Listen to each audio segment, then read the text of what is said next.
სახელით ამ ამისათა დაწესათა და სულისაცრისისა და ჩვენთან ააცნები. ყველას მოგილოცავთ ამ ისტორიულ მოვლენას, ტაძრის აღდგენას, ამოქმედებას, საერთოდ უნდა მახსოვდეს, როცა ტაძარი იკურთხება, განსაკუთრებულად გარდამოდის მადლის სულისაცრისისა.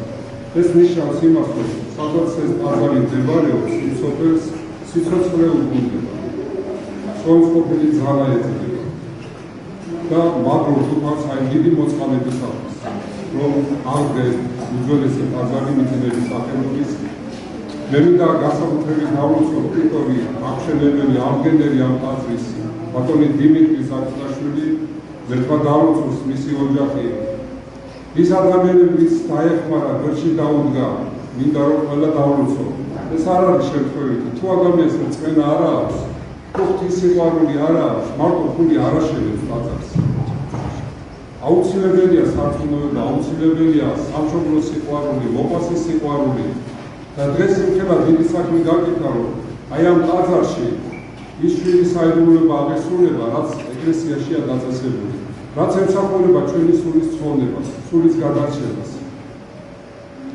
აქედან გამომდინარე აი ამ მნიშვნელობა ტაძრის აღდგენა და ტაძრის აშენებას ის მიწიერზე კი აფიქროს ის ადამიანი არამედ მომავალზე სულიერ ცხოვრებაზე ზრუნავს და ფიქრობს და განსაკუთრებით მინდა ბატონი დიმიტრი დავუწყო ეს არის ცელებაწმინდა პანტელეიმონის უნარის წინა პანტელეიმონის მშობლები დედა იყო მორწმუნე მამა წარმართი იყო მაგრამ დაახლოებული იყო იმპერატორ მაქსიმიანესთან და როცა კი წამოიზარდა პანტელეიმონი შეეცადა რომ ესწავლებინა უნარობა და ცნობილებს ჩააბარეს ეს ხელოვნება შეესწავლა და თვითონ იმპერატორმა ისურვა რომ მისი პირადი უნარი ეკმებოდიყო პანტელეიმონი.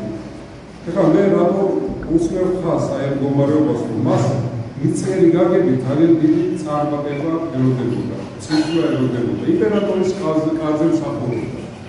მაგრამ როცა დადიოდა თავის მასწავლებელთან ერთ ქოხთან ჩაივიდა ხოლმე და მიციდა ერთხელ სკოფის ცხოვრები ადამიანის ცხოვრებასა.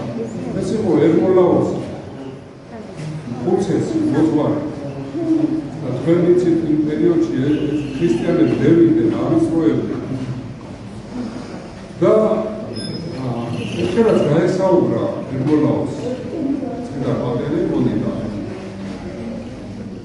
რომ ისაუბრეს სულიერებასთან დაკავშირებით ძალიან დაინტერესდა.